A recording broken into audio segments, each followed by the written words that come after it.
Good evening, everyone. I'm Ian Thompson. I lead the Pedagogy, Learning and Knowledge Research Group here, and it's my pleasure to introduce Professor Justin Dillon, who's a professor at UCL. And Justin kindly agreed to come here. Sibel first suggested Justin to me, and I looked at your work, and it's going to be a fascinating talk. So this is the last in the public seminars this year, and I'm sure it's going to be a really fascinating one. We've got some people online, if you want to ask questions, just type in. I'm be able to follow and see what you've written. But Justin is currently Professor of Science and Environmental Education at UCL. He's also a guest professor at Zhejiang University in China, and his research interests are actually looking through your career. You had lots of research interest, but particularly at the moment, learning in and outside the classroom, climate change and sustainability education. He's currently the president of the UK National Association for Environmental Education. He also edits the journal Studies in Science Education and is an editor of the International Journal of Science Education. So just ask you to talk for about 40 minutes or so. And then there'll be plenty of time for questions before we go for our drink over the other side. Great, Jeff. Thank you very much. Thank you for the invitation. Thanks for coming along. Somebody is monitoring the questions in the chat. I can't see them, but I'm doing that. you're going to do it. Fine. That's fine. Thanks. So I just wanted to start off by just saying I'm a member of this centre, the Centre for Climate Change and Sustainability Education, and I want to acknowledge my colleagues, many of whom have contributed to this, to what I'm doing at the moment, as have colleagues at King's and Exeter and Bristol, where I worked before. This looks rather more structured than it actually will be. It'll be more, you probably won't see the join between some of these sections, but I'm going to look at STEM education. I'm going to look at why I think there's a need to rethink STEM education, why I think there's and some thoughts on, given that we are now going to be going through a curriculum review with the change of government, probably, now is quite an apposite time to think about how we do that, how we might reconceptualise education and the curriculum, and what is it that needs to change to some extent. So I'm going to offer some speculation about that, and to think about some ways forward based on examples I've seen in other parts of the world, which I think offer something for us. So it's a bit of a rush, but there will be time at the end for questions and discussion and comments. Let's kick off with some thoughts on STEM. So my background, I was a science teacher for 10 years in London. Although it's a long time since I was teaching, I actually go to school quite a bit in different parts of the world, including parts of London. This is actually in Hiroshima, in Japan. Things haven't really changed a great deal since when I was teaching. This is recognisably a chemistry lab. You can tell it's a chemistry lab by the happy smiling faces of the children. But you couldn't really tell when that picture was taken. It was 1980s, 1990s, or last year. Things haven't really, in many cases, changed a great deal. So I was doing a talk in Dublin a few months ago, and this was part of the background documentation, and it just struck me as just typical of how people make assumptions and talk about STEM as though everyone understands and everyone agrees, and it's all wonderful and STEM is fantastic and every economy is going to benefit by having STEM education. And so it's almost, universities are heavily into STEM, more so than schools, I think, as a concept, even without actually being able to articulate what it really is, because the next page of the document said we still don't really know what STEM is. Then it goes on to use STEM as though we do know what STEM is. So there is a sort of ongoing contradiction as to an understanding that we don't really know what STEM is, what it looks like, and it means different things to different people, but we're quite happy to use it as though everybody knows what it means. And also, we still haven't worked out, even if we do think we know what it is, we still haven't worked out what a sort of an discipline-integrated STEM approach might look like. What would STEM actually look like in classrooms? And I would argue probably that we should just abandon using the idea of STEM for all sorts of reasons, which I'll go on to in a minute. Often when people write about STEM, they will tell you that it originated in over 23 years ago in the US. This woman was having a shower, and she sort of was fed up with the previous acronym, and she decided it ought to become STEM. Well, sadly for her, this chap, Harold Furker, I'm told it's pronounced, was already in 1964 was made head of chief of the STEM section in the US Department of Education. So STEM has clearly been around for a long, long time, even though after Harold retired and moved on, STEM seems to have disappeared to some extent from US education language, although it comes up again in the 1994, 1996, the documents talk about STEM, so it's always been there way before people think it was actually invented, so that's a bit of a digression. But it's interesting if you look back, when do you think we started using the term STEM in the UK? And it's actually quite difficult to track that down. How we got here, how we got back to STEM. We went through a phase of the 1950s and 60s talk about science and technology. Those of you old enough might remember Harold Wilson talking about the white heat of the scientific revolution. People often think he was talking about the white heat of technological revolution. He actually talked about the white heat of scientific innovation. In the 70s and 80s, maths forced its way into its snout into the trough, if you like, because there's lots of money in science and engineering, and maths realised that if it wasn't in there, it was going to get squeezed out. So maths sort of became part of the set, if you like. And then we sort of somehow moved to technology came along. We somehow got technology in later. And in the US, it became SMET for a while before it became STEM. In Germany, people talk about MINT. I was in Berlin a couple of weeks ago, and people talk about MINT. It's maths, information technology, and so on. So it's the same sort of thing. But if you look at what people, the question is, why do these things go together? Why do these STEM subjects go together? And John Holman, who some of you might know, said, whoever thought about putting these subjects together, it can't be because they're similar, because there are very few similarities between those four subjects. Maths is a universal education theme, and so on, and so on, and so on.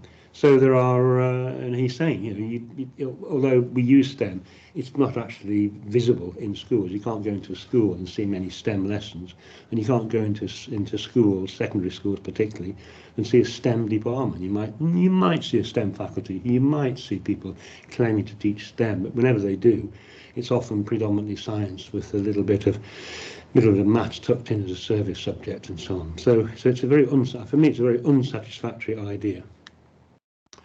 And he says, I don't know what, and John goes on, I don't know whether STEM will prove to be a passing fashion in education, but it's served some use, and it's helped people governments to think about the importance of those subjects. Well, okay, maybe. And the point that I would like to make is that John Holman, as at the time, was the national STEM director for the UK Department of Education. If he doesn't know what STEM is, then who does, really?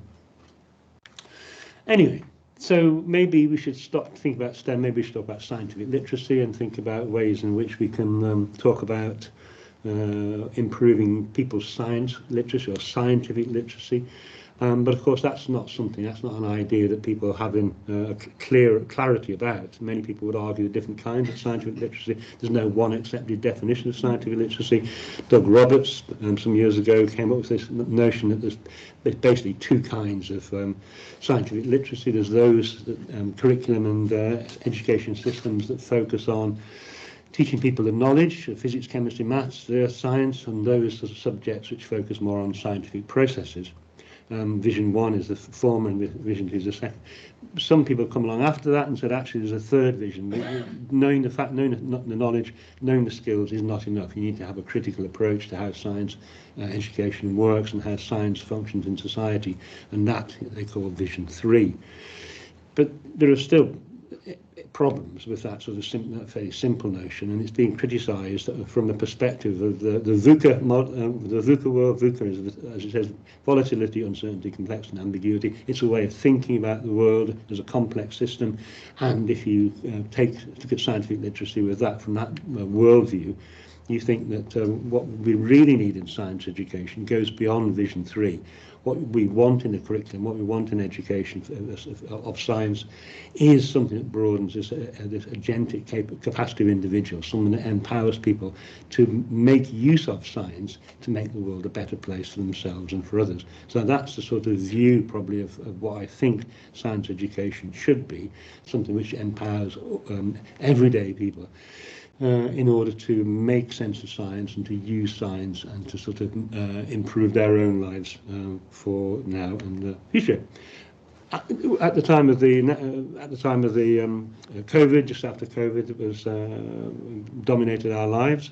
I wrote this paper on how we should respond to COVID-19 amongst the science education community with my colleague Lucia Ramidou from the Netherlands, and we posed a series of questions. And one of those questions was we argued that science education had failed, which is a strong argument. But I think I've got enough evidence to suggest that science education has failed because it hasn't clearly prepared people for the world's public for how to deal with COVID-19. If you've got, it's clear that people had no real idea, many people in the public had no real idea about the different, how vaccination worked, how the difference between viruses and bacteria, about how masks worked, how there's all sorts of people who've had an education of 12 or 13 years in science clearly didn't really understand enough science to survive. Obviously, a few people did and were able to produce a vaccine which did make the world a better place. But the education in science in the UK and many countries is a very small percentage of the population who go on to be scientists. It's not for the everyday person, and it should be, and that's what we failed to do over the years. So I don't know if you remember, we had advertisements on the TV showing you had to wash your hands. 13 years of science education, and here's a video on how to wash your hands. I mean, if that isn't a clear evidence of something's gone wrong in our education system, that has to be something. But it's not just COVID. There's all sorts of sane people will believe all sorts of things about whether we actually did land on the moon, whether the trains, the planes coming overhead are sending out poisonous gases and so on and so on, the hidden dangers of 5G and so on. So we are living in a society where people are often well educated in terms of the number of years in terms of science, but clearly don't understand things that may affect their life. And we can't just go on repeating and tinkering with the curriculum, because nothing will change in that case. We'll still end up with a whole series of people, the general public, who don't understand the science that will keep them alive. So something has to change quite radically, I'd argue, and now is maybe a good time to think of what that radical view of science education might look like. Again, it's people, even pharmacists, people who have a high level of scientific training, still thought the vaccine might cause damage to people, and so tried to this one in Wisconsin tried to destroy vaccines that were going to be saving people's lives, because they had differing points of view. There was scientific knowledge, but actually they doubted that scientific knowledge, and they doubted the science that most people seem to accept. So the COVID-19, if it had any benefit, it was to make us aware that people's understanding of sort of basic science was fundamentally problematic. Okay, so maybe scientific literacy is problematic. STEM is problematic. Scientific literacy is maybe not a good thing. PISA, we did international comparisons, have dropped using the term scientific literacy, because basically PISA, which is international comparison of people aged 15, looks at children's scholastic performance in maths, reading, and science. It doesn't measure scientific literacy. It measures some narrow version of science. So what might be more evidence maybe of part of the problem is that we have very few politicians who've got scientific knowledge, so we sort of end up with a situation, what do all these people have in common? Well, I think of several things, but one of them is that they're all Minister of Education from 2010. That's the Minister of Education. Education does not seem to be an important portfolio really for many politicians. It's a stepping stone. We've had people, very few of these people have any real scientific background, so we are faced with senior politicians looking after education who don't really get anything about the curriculum, anything about the nature of knowledge, anything about skills, competencies, whatever. They're just using education as a way of acquiring 2 or 3 years, in some days 5 or 6 days, experience of working in a major government department. So somehow we need to sort of take education away from this sort of political control, I think, and that may be one thing the next government would consider, is moving back to the system we had some years ago, where people in charge of the curriculum assessment were not sort of directly under control of the government. Well, you never know. More evidence of the need for change. If you need more evidence of the need for change, PISA, there's these comparisons every few years. The good news is that we in the UK are just higher than average. Well, that's we used to want to be world leading, and now we're quite happy with higher than average. But if you look at the attainment in terms of science over the years, you can see it going from 2008 on the whole, with one sort of outlier. I think our performance this generally is a measurement of performance on PISA tests, so it's not necessarily measuring anything but that, but it suggests that our ability, our education system is not getting better, should we say, at teaching people about science, assuming that PISA assesses anything about the teaching quality. And given that we in the UK are paying 180,000 euros to take part in PISA over every sort of 3 years. It's quite important that we are spending that money wisely. So you could argue that we shouldn't be spending money on PISA because it doesn't tell us anything really that's of use. In terms of maths attainment has risen and fallen. Again, was one outlier. Ditto reading was an outlier. But on the whole, there's not a great deal of evidence of massive success compared with other countries of the UK education system. That's not to blame teachers, that's to blame the people who are in charge of the curriculum, in charge of the assessment system, who probably stopped many teachers being able to innovate and create in the way that many of us imagined that we did when we were teachers ourselves. Which countries do well? Singapore, Japan, Korea, Estonia, Canada. It's not really Canada, it's Ontario, I think, Finland. Small countries, centralised education systems tend to do well. If you want your child to do well in science, go and live in one of these countries. Would be a logical argument, but not actually realistic. So it's interesting to see which countries do well, and you begin to think, do we really want to be like these countries, their education systems? And that's another discussion, I think. So it's not just PISA, it's not just my own views. The House of Lords suggested that there's an urgent need for change in our 11 to 16 education system, and they gave a whole range of bits of evidence. He's a science teacher. Many kids are turned off by the large number of facts they expect them to learn. Obviously, the government likes facts, it likes knowledge, so that's not surprising. Is the way forward simply to reduce the amount of how far do we need to go before people stop saying, we don't need to know any facts? I mean, at what point would you say, there's just enough facts to be taught in science? That's just, what number is that? How do we decide what number that is? I think this is the wrong sort of approach. There's a lot in the science curriculum. It's how it's taught is important rather than how many facts there are to learn. The Royal Society of Chemistry gave evidence to that committee and said, we know from a lot of people there's too little content in the chemistry curriculum about sustainability. So the Royal Society of Chemistry saying there's not enough about sustainability in climate change, which I would agree with. For a Centre for Climate Change Education, British Science Association argues that climate education is constrained by the requirements of the GCSE in science. So that if you don't know, so climate change is in the curriculum, but in science in a limited way, and it's in geography, because not every child studies geography at GCSE. It's more people don't study geography than do study geography. So even though the government says climate change is in science and geography, what they should say is, but not many people do geography compared with. So we don't really provide a balanced, holistic view of climate change or sustainability in our national curriculum, and I think that's going to change, and it's going to change quite radically. pretty soon. So, if we are going to sort of go through this process of rethinking education, where do we start? Do we want to root and branch, rethink of the value of education? I found this statement some weeks ago. You know, when one tries to adjust a school curriculum to society, it is necessary to formulate a conception of what the society is. And it goes on.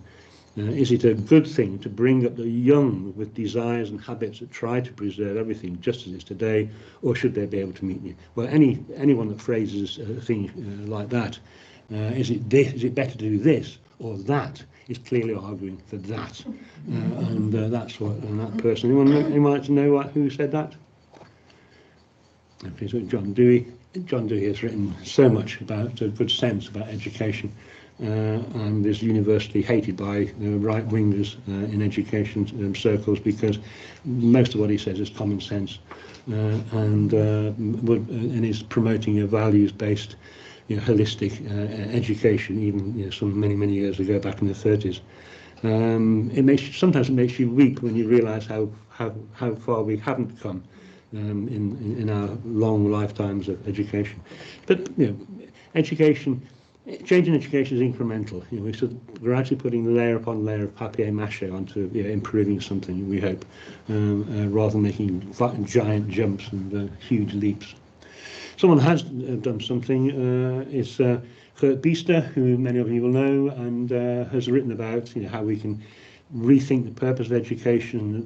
Obviously, education is about qualifications, about socialisation, but he has this notion of subjectification. The purpose of education is to help people to become part of society, to become subjectified. That means to acquire habits and skills which allow us to sort of function well in society, and as a result for society itself to improve. So it's a mutual process. It's a bit like the German notion of Bildung, but actually it's more of a two-way process, I think. I'm not an expert on Bildung. We could take an approach. It's all about knowledge. So I've got colleagues who talk about this notion of powerful knowledge, that we need to educate people in terms of the knowledge which will enable them to sort of function well in society. And although this is quite a nice idea, it's as opposed to the idea that we have a set of core facts that everyone has to learn. That's the sort of the conservative view of what the value of knowledge is, to have a common set of things people should know. Powerful knowledge is what you should know that helps you. So it's a very different function of the idea of knowledge in education.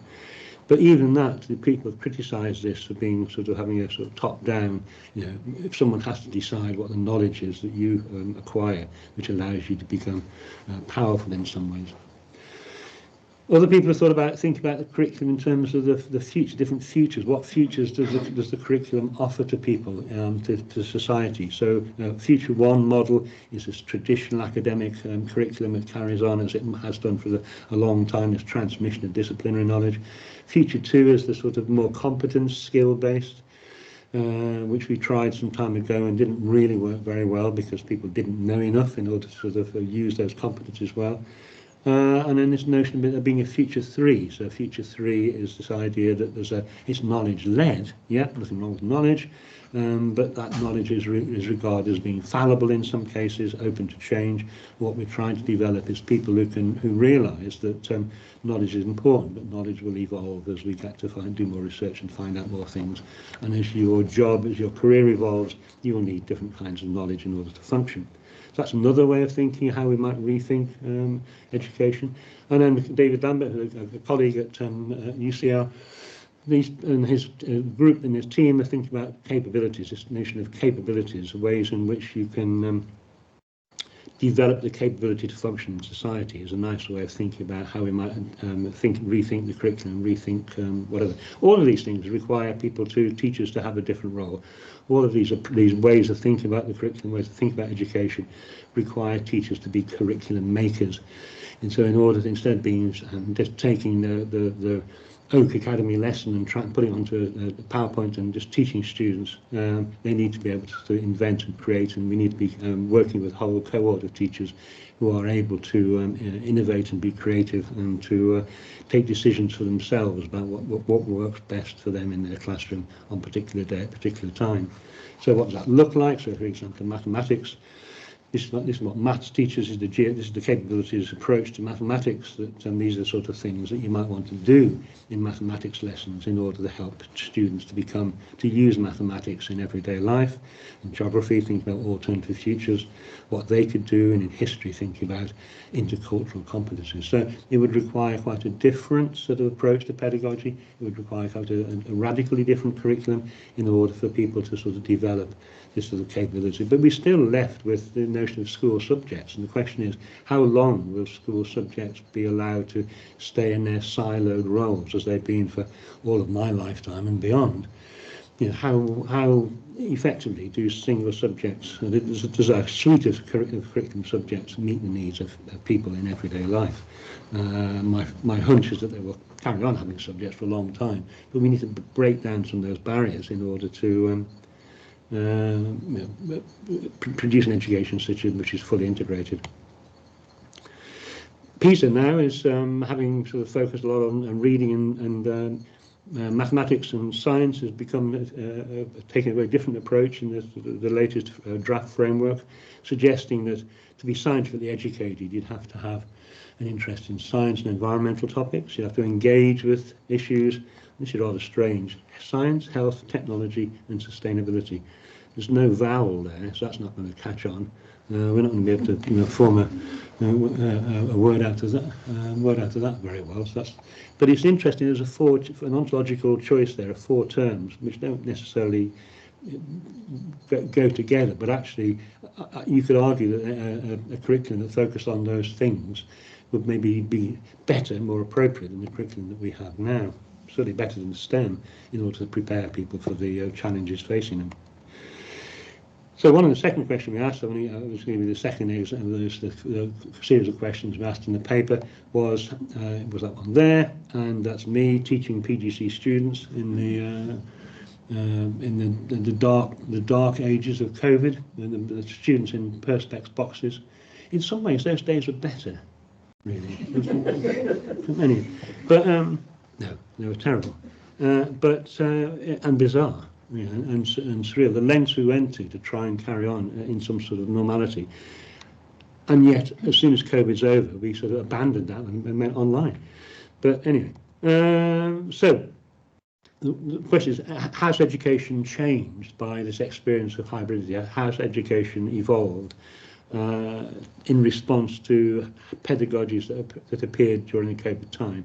So Beth and Stagg, one of my PhD students and colleagues, looked at how the Field Studies Council, which survives by running programmes on outdoor science education for A-level and GCSE, geography, particularly science, how they managed to transition from having people go to field centres around the country to doing everything completely online, and they managed really rather well. Some of their programmes, the different programmes that they organised, some of their programmes attracted thousands more people participating online than they actually did when they were doing it face to face. They were able to adapt doing field work outside by having people go outside with cameras and so on. So I think what we've learned from the COVID experience is there are different ways of doing education, much larger scale lectures and discussions, of sort of flipped classroom approaches, whatever, more video and so on and so on. So we need to sort of tap into the experience that we've got from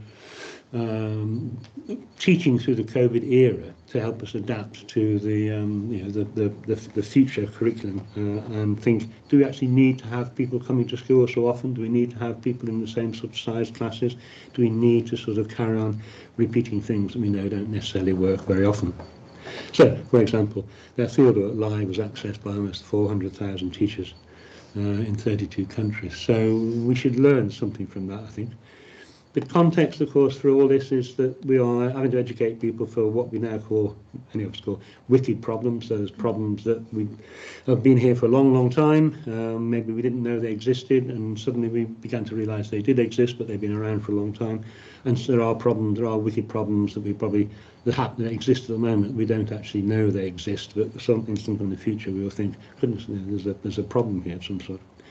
How do we address these wicked problems through education? Because the point about wicked problems is they won't go away. We can mitigate for them, but we'll never solve them in the way that we used to teach people. Education is all about problem solving.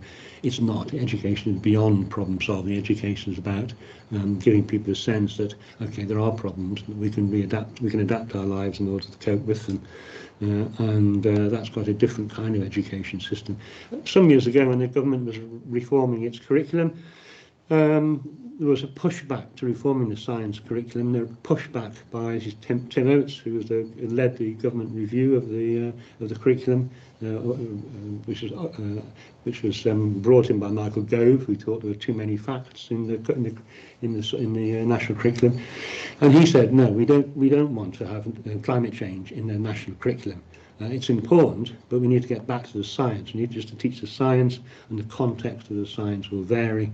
And we need to. Oxidation and gravity don't date. That's a complete misunderstanding of the whole notion of the history of science. I thought in a very short phrase. But it was an interesting notion. Fortunately, it was they were overruled. And we did bring in climate change into the national curriculum, but again, as I said before, in a very narrow, limited way in geography and science. It's now clear that you will have noticed that young people are unhappy with the notion of what's in the national curriculum in terms of climate change, and are protesting, not just in this country, but in countries throughout the world. It is clear that young people want a change in the curriculum they get to prepare them for the future. And this is not just a temporary thing, it's been going on for a long, long time. And gradually, people are listening to them. And here's a Labour MP who's been sponsoring the climate education bill, which will almost certainly go through at some point with the help of Teach the Future and a whole range of other pressure groups. People are listening, politicians are listening to the need of what young people are saying. That's a very persistent blackbird, isn't it? I wonder who will finish first. But anyway, yes, and here we are. So things are changing. There is some sort of good practice, and there is some hope, I think, of a better future for young people and their teachers. We know from teachers' views, surveys of teachers' views, we know that a huge number of teachers in the US think that climate change should be taught in school. It's not taught so much as it is in the UK. We know that whatever question you ask teachers,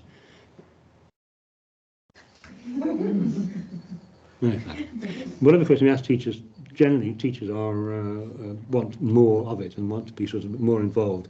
And even though it is taught in geography and science, we know that many teachers in other subjects teach about sustainability and climate change. I was involved in this survey. This survey was done of a multi-academy trust who had a professional development day, and all the teachers from all over the country in that multi-academy were given the survey, and so because it was part of a professional development day, the response rate was about 95%, which is quite good for an education survey. And we asked them a whole range of questions about when kids should be taught about science, about curriculum, climate change. Here's one question: participation in civil disobedience. What key stage should people be taught, encouraged to take part in civil disobedience?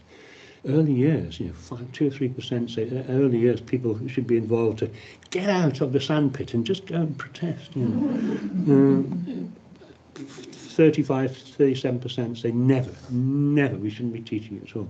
But a lot of teachers said that they should be supported, teachers should support children in taking civil disobedience. So the press office got hold of this report and at our bidding and turned into an attractive press release that we knew people would want to engage with. Half of teachers in England want to encourage children to take direct action against climate change. That's according to a new survey. Research by the University of Bristol has found almost all teachers believe in an action-focused climate change curriculum, and 54% say that this should extend to taking part in civil disobedience at secondary school. Okay, pretty fair, not bad. What do you think GB News said? And half of teachers in England want to encourage... Let's go on to the next. Wasn't it? According to research by the University of Bristol, more than half of UK school teachers want children to skive off school to protest climate change. That's right, since bunking off took on the whole new virtue after grim Greta encouraged kids to go on strike, some educators think that's a positive use of lesson time instead of, well, being taught something. Almost all teachers surveyed said they believed in an action-focused climate change curriculum, beginning with conservation projects in early primary school. That sounds rather nice, doesn't it? But the idea that teachers are encouraging civil disobedience and using words like climate emergency strikes me as major overreach from staff rooms. You're paid to do a job, and that is to teach. Not scare, not skive, teach. And while kids should definitely learn about science and the environment, they should never be pressurised as minors become little activists at their teachers' behest. Yes, okay, I do get that, absolutely. Scare is probably the right word, actually, so I'm not sure I agree with that, but the rest of it? I actually know a little girl who lives near my parents who is scared because they keep telling her the world's going to burst into flames, basically, tomorrow. I mean, some children are very scared about this, incredibly scared, and I think, you know... Well, we're not denying climate change. No. I applaud, actually, teaching about the environment and ecology and conservation and all the rest of it, and science, of course.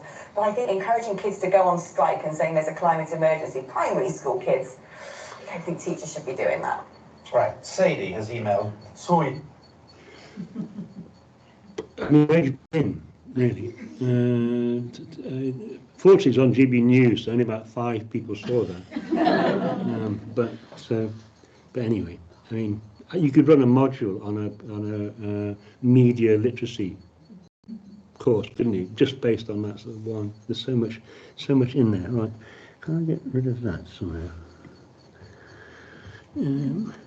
Okay. So let's say we take it that we should teach more about climate change and sustainability. Do we know what might work? Yes, we do, because we have a review here from colleagues in the US about what might work. And they take 4 approaches, which we might sort of then use to sort of frame the curriculum and frame some pedagogies. And those 4 things are deliberative discussion, getting kids to sort of argue backwards and forwards, understand people's worldview, understand the sort of the notion of what the issues are, rather than just accept a sort of set of opinions. Interact with scientists, and that could be live or virtual, in order to get a sense of what it is to be a scientist, how does science work, basically. And there's an example from the Natural History Museum, the Darwin Centre, where young people are able to engage with scientists. Well, used to be able to. It's stopped at the moment. And so, so things like that. What I'm encouraging to think about is now the value of out-of-school experience, because out-of-school experience offers so much that in-school experience can't do. Citizen science projects like this, where people can engage with scientists at a distance or whatever. Citizen science tends, at worst, to look like a lot of white people engaged in sort of pond dipping or counting hens, but actually it can be much more powerful than that. And there's lovely examples of sort of different levels of citizen science, including level 4, the extreme level, where public are involved in looking at problems in their own life, in their own community, and solving the problems with the help of scientists and local community leaders. So citizen science is probably a way forward, as long as it's not just using citizens as crowdsourcing data. Yes, addressing misconceptions. Obviously, we need to so many misconceptions about climate and weather and so on, so that has to be a part of the pedagogy. And school or community-based projects seem to work in terms of increasing people's ability to understand climate change and sustainability. So all those 4 pedagogical approaches can be potentially good things. So my own, some looking for around the world, you can see examples of good practice in school. Sadly, not enough. So schools here in China, green schools in China, a primary school I visited in Beijing, where they work next to a botanic garden, and the botanic garden scientists are going to help them to improve their environment, and not just environmental improvements, it's the recycling, everything else that you now see common in schools, but the quality of work. The work revolves around central themes about sustainability and the outdoors, and the quality of work that you see is as good as anywhere that I've probably seen. It is true that if we have to, as the GB News person said, there is a danger that we might scare people by focusing too much on the negative side. Here's an example from the Australia, the Times, the Daily Telegraph rather, not Australia. Not a very good choice of photograph, I think, to illustrate the point. But it is true that many people may well be scared, so we have to find pedagogies of hope. People talk about pedagogies of hope that encourage people to think positively about ways forward rather than just sort of give in. So this is a school I went to this is in Denver, Colorado, some years ago. It's not a particularly affluent area at all. But they have a focus on the learning expedition, so kids, whatever age they are, go on a learning expedition for a few hours or a few days. Again, the quality of work, because the curriculum revolves around the engagement with the outdoors, the quality of work that you see is quite stunning. And well, you can see for yourself the sort of thing. Here's an interesting little example I often show. This is on in the school corridor. This is 2 burgers, one on the right being McDonald's, one on the left, which hadn't been processed so much. And this is a few months later. The one on the right is just as tasty then as it was when it was pinned there some months ago. And you think, why is that the case? What is going into our food that stops these natural processes? So it's pedagogies that make people think about their everyday life. Can be quite powerful and yet quite simple. This is the XP Academy in Doncaster. It's a very unusual school. If you've been there, but it has a thematic, a sort of half-termly approach to topics, and they take big questions, they work in interdisciplinary ways, and they have, again, this learning expedition approach they borrowed from the US. And they have a really clear structure about how they can reorganise their curriculum, have case studies, and again, the quality of work, because it's thematic, it's secondary school, the quality of work that you see is extraordinary. Ofsted have no idea how to inspect them because they just don't do anything in the way that fits the Ofsted framework, but their results are fine, so they can't really quibble. This is again some of the work they've been doing with Local Wildlife Trust in astonishing quality work, pretty average, what we'll call a better word, average kids. And again, it's not just the environmental topics, it's also social topics as well. Doncaster, as you may know, is not one of the most affluent places in the world, so the problems that many of the kids face are important. So I and colleagues are arguing for much more about science and environment, working together, whole school approaches, eco schools, however we want to do it, blending together information technology, citizen science, community engagement, getting schools more involved in the community, getting kids more involved in environmental improvements. And it's not just scientific literacy, it's now environmental literacy or health literacy. And I've written with colleagues about sort of blending together science, environment and health in schools. At the moment, in the curriculum at the moment, there are some overlaps between those subject areas. What we'd argue for is whenever you're teaching a science topic, you also teach about the environmental consequences and the health consequences, because that's the way many of these wicked problems work. They have scientific understanding to make sense of them, but they also impact on the environment and they also impact on people's health. Very few of these wicked problems don't impact in some way on people's health. And there's examples here of ways. This is from Copenhagen, a science centre, bringing together young people to sort of collaboratively design an exhibition, which was then about trying to improve your own health in your own home by taking part in more activity. And it was evaluated by someone who did a PhD study on it, and it's a fascinating piece of work. So again, museums, and there's so much potential in museums and science centres and botanic gardens to get involved with and to accelerate and to enhance the work that goes on in schools, and so not just places to visit one-off, but to engage with on a long-term benefit. Some of the things that you can do in science centres are things you could never do in schools, and they involve families as well, getting families involved with education, as you can see here on the right. And this is the Frankfurt Museum of Technology, and again, arts galleries, not just science, art galleries. This is an exhibition with a colleague, Mark Midovnik, in the engineering department at King's, where they're engaging people in Tate Modern, trying to reconceptualise their understanding of material science, by sort of comparing the Matisse's snail with a picture of a replica made of thermochromic paper. So as you change the temperature by standing on it, putting your head against it, hands on it, it will change the colour to try and make people think differently about materials. So there's lots of things, not just science museums that can do something. It's interesting how science, which is the American Museum of Natural History, it's interesting how they deal with scepticism. The dinosaurs displayed here are very closely related to other animals, and they're more closely related to them than to other dinosaurs. It's not all people agree with this, but the evidence is overwhelming. Nice. Yeah. You can believe something else if you want to, but the evidence is overwhelming, and that's quite a nice thing. This is not a science centre, it's a school. It's Langley Academy near the Heathrow Airport, and it's, again, they've taken sort of the idea of the museum school and turned it into a way of reconceptualising what they do. There's a cute dinosaur. How could anyone not want to go to a school that's got something like that in the the floor below is specially strengthened, so you can take large-scale exhibits. Classes are taking in turns to create their own exhibitions in a museum-style approach. Teachers are using museum pedagogy, which involves, for example, taking an object and telling a story from the object, which is what museum people do often. And you think about signage and interpretation and so on. So it's a very interesting way of taking the existing curriculum and using museum-based approaches in order to create effective education. I'm going to skip through this because this is just a project we're involved with, because there's value. I'm not going to talk too much about the value of technology and how much potential it has to change education, change society. But that's a project involving kids in Spain and Denmark, where we were thinking about ways to use virtual reality in order to give people a sense of what actually is below the water that you can't see, because most kids have no idea what's in the ocean below, just where they can paddle. We must never forget, of course, that there are huge links between all this work out of school, working in the environment, and improvements in natural health. Yeah, so the more we encourage kids to use the outdoors, the more we encourage kids to take part in using the natural environment, the more health benefits they will accrue. And as well as the learning impact of these activities, there are health benefits such as increased levels of physical activity, cardiorespiratory health, and so on.